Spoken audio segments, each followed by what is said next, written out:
لیکن یہاں جو ہے معاملہ صوم، اس سے پہلے مکی دور میں صوم کا کہیں کوئی تذکرہ ہی نہیں، نہ عربوں میں اس کا رواج تھا۔ یہ لفظ بھی عربی زبان میں تھا گھوڑوں کے لیے، گھوڑے روزہ رکھتے تھے۔ رکھتے کیا تھے بیچارے؟ انہیں رکھوایا جاتا تھا، کیونکہ عربوں کا جو معاملہ تھا وہ لوٹ مار، غارت گری، اور اس کے لیے انہیں چاہیے تیز رفتار سواری، جاؤ حملہ کرو، لوٹو مارو اور بھاگو۔ اونٹ جو ان کی فضا اور ان کے ماحول کے لیے مناسب تھا وہ زیادہ تیز دوڑ نہیں سکتا، اپنی اس ضرورت کے لیے گھوڑا چاہیے تھا۔ گھوڑے میں عرب کا سخت موسم برداشت کرنے کی عادت نہیں، نازک جانور ہے، وہ پیاسا تو نہیں رہ سکتا 7 دن تک جیسے کہ اونٹ رہ سکتا ہے، بھوکا نہیں رہ سکتا، وہ لو کے تھپیڑے نہیں برداشت کر سکتا، لہذا عرب اس کو رکھواتے تھے روزہ۔ کھانا پینا بند کیا اور اس کے جو ہے منہ کر کے کھڑے ہو گئے جب گرم تیز ہوا چل رہی ہے، خود تو اپنے آپ کو لپیٹ لیا اپنے گھتنے میں، غترہ کہلاتا ہے وہ جو بھی کپڑا اوپر ہوتا ہے، اور وہ اس گھوڑے کو جو ہے وہ ساری آگ اس پر برس رہی ہے تاکہ اس میں عادت پیدا ہو جائے جھیلنے کی، برداشت کرنے کی۔ تو جنگ کے موقع پر کہیں یہ دغا نہ دے جائے، اگر یہی ہمت ہار گیا تو اس کا تو کیا کیا جائے گا، تو اصل میں سوار ہے جو مارا گیا۔ یہ روزہ ان کے ہاتھ تھا، لیکن جب حضور آئے مدینے میں تو یہاں یہود میں روزے کا رواج تھا۔ وہ ایک تو عاشورہ کا روزہ رکھتے تھے، اس لیے کہ وہ تاریخ تھی جس میں کہ نجات ملی تھی بنی اسرائیل کو فرعونیوں سے۔ پہلے یہ کہ ہر مہینے میں 3 روزے، اب اگر 30 کے 30 روزے ایک ہی مہینے میں فرض کر دیے گئے ہوتے اور وہ ہوتے جون جولائی کے تو جان نکل جاتی۔ بہترین تدبیر یہ کی گئی ہر مہینے میں، اور یہ موسم سارے آ رہے ہیں اس میں۔ پھر کچھ عرصے کے بعد یہ رمضان کا روزہ فرض کیا گیا۔ پہلا جو روزہ تھا 3 دن کا، اس میں یہ بھی تھی اجازت کہ جو اگر مسافر نہیں ہے، بیمار بھی نہیں ہے، طاقت رکھتا ہے روزہ رکھنے کی، پھر بھی روزہ نہ رکھے تو اس کا فدیہ یہ ہے کہ 1 مسکین کو کھانا کھلائے۔ علی الاطلاق تھا یہ۔ جب رمضان کے روزے کی فرضیت ہو گئی تو اب یہ فدیہ نہیں ہے، البتہ حضور نے اس کو باقی رکھا ایسے شخص کے لیے جو بہت بوڑھا ہے، یا کوئی خاتون بہت بوڑھی ہے برداشت نہیں کر سکتی، یا کوئی بیمار ہے، کسی سخت ایسی بیماری میں ہے کہ روزہ اس کے لیے جان کے لیے ہلاکت کا اندیشہ ہو سکتا ہے، اس کے لیے فدیہ برقرار رکھا۔ عام طور پر صحت مند شخص جو مسافر بھی نہ ہو اس کے لیے یہ رعایت ختم ہو گئی۔ یہ ہے ان آیات کی تعبیر جس پر میں پہنچا ہوں، اور بہت عرصے بہت پہلے پہنچ گیا تھا، لیکن چونکہ اکثر مفسرین نے یہ بات نہیں لکھی ہے تو میں جھجکتا رہا، لیکن بعد میں مجھے معلوم ہوا کہ مولانا انور شاہ کاشمیری رحمۃ اللہ علیہ کی رائے یہی ہے، تو مجھے اعتماد ہو گیا، اور پھر مجھے اس کا ذکر جو ہے یہ تفسیر کبیر میں امام راضی کے ہاں بھی مل گیا کہ متقدمین کے ہاں یہ رائے موجود تھی کہ پہلی 2 آیتیں جو ہیں اس روزے سے متعلق یہ رمضان کے روزے سے متعلق نہیں ہیں، بلکہ وہ 3 ہر مہینے کی 13، 14 اور 15 ایام 20 کے روزے حضور نے بعد بھی رکھے ہیں نفلاً، لیکن شروع میں یہ 3 روزے رکھنے کا حکم دیا گیا تھا۔ پہلی 2 آیتیں اس 6 آیتوں پر مشتمل رکوع، اور یہ ایک عجیب مقام ہے۔ قرآن مجید کے احکام بہت دفعہ ہے، نماز کے احکام قرآن میں بہت دفعہ ہیں، کہیں وضو کا ہے، کہیں تیمم کا ہے، کہیں اور نماز خوف کا ہے، مختلف جگہوں پر، لیکن صوم کی عبادت پر یہ 6 آیات کامل ہیں، مکمل ہیں، اس کی حکمت، اس کی غرض و غایت، اس کے احکام سب کے سب اس میں آ گئے۔ اب پہلی 2 آیتیں کون سی ہیں؟ یا ایھا الذین آمنوا کتب علیکم الصیام کما کتب علی الذین من قبلکم لعلکم تتقون، اے ایمان والو تم پر بھی فرض کیا گیا روزہ رکھنا جیسے کہ فرض کیا گیا تھا تم سے پہلوں پر، تاکہ تمہارے اندر تقوی پیدا ہو جائے۔ وہ جنگ کے لیے کرواتے تھے گھوڑوں کو تیار، تمہیں تقوی کے لیے اپنے آپ کو تیار کرنا ہے، بھوک کو قابو میں رکھ سکو، شہوت کو قابو میں رکھ سکو، پیاس کو برداشت کر سکو۔ اللہ کی راہ میں جنگ کے لیے تمہیں نکلنا ہوگا، اس میں بھوک بھی آئے گی، پیاس بھی آئے گی، اپنے آپ کو تیار کرو جہاد کے لیے۔ اور یہ بات واضح ہو جائے گی، اگلے رکوع سے قتال کی بحث شروع ہو جائے گی۔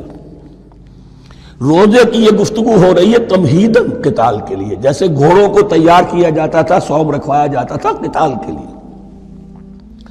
ایام معدودات، گنتی کے چند دن ہیں، یہ گویا کہ ثبوت ہے اس کا کہ یہ 2-3 دن سے زیادہ، معدود جو ہے وہ عربی زبان میں 9 سے زیادہ نہیں ہو سکتا۔ معدودہ جب آئے گا، ایام معدودات، یہ جمع جو ہے جمع قلت کہلاتی ہے۔ معدودات، معدودہ بڑی سے بڑی رقم ہو سکتی ہے، لیکن معدودات جمع قلت ہے۔ گنتی کے چند روز ہیں. فمن کان منکم مریضا، ان میں بھی یہ رعایت ہے کہ جو تم میں سے بیمار ہو او علی سفر، یا سفر پر ہو، فعدۃ من ایام اخر، تو وہ تعداد پوری کر لے دوسرے دنوں میں. وعلی الذین یطیقونہ، اور جو اس کی طاقت رکھتے ہوں، فدیۃ طعام مسکین، وہ فدیہ دیں ایک مسکین کا کھانا کھلانا. ان آیات کی تفسیر میں جیسا کہ میں نے عرض کیا مفسرین کے بہت سے اقوال ہیں، اب میں اس کی بحث میں نہیں جا سکتا. جو میں نے اپنے مطالعے کے بعد رائے قائم کی ہے میں صرف وہی بیان کر رہا ہوں کہ اس وقت، اور یہ امام راضی کے الفاظ ہیں کہ یہ فرضیت علی التعیین نہیں تھی بلکہ علی التخییر تھی. فرض تو ہے روزہ، لیکن اس کا بدل بھی دیا جا رہا ہے، اگر تم نہیں رکھنا چاہتے تو تم ایک مسکین کو کھانا کھلا دو. تو گویا کہ تدریجاً انہیں لانا تھا، چونکہ اس بات کے وہ پہلے سے عادی نہیں تھے. فمن تطوع خیرا فهو خیر اللہ، اور جو اپنی جی سے اپنی مرضی سے خیر کرنا چاہے تو اس کے لیے خیر ہے، روزہ بھی رکھے اور مسکین کو کھانا بھی کھلائے، دونوں کام کرے تو اس میں کوئی رکاوٹ تو نہیں، اس کے لیے بہتر ہوگا. وان تصوموا، اور دیکھو اگر روزہ رکھو، خیر لکم ان کنتم تعلمون، یہ تمہارے لیے بہتر ہے اگر تم جانو. اب یہاں بھی ایک طرح کی رعایت کا انداز ہے.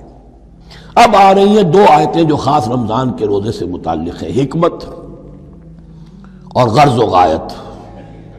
پھر ایک آیت طویل آئے گی احکام، اور پھر ایک آیت آئے گی لٹمس ٹیسٹ. یہ 6 آیتیں.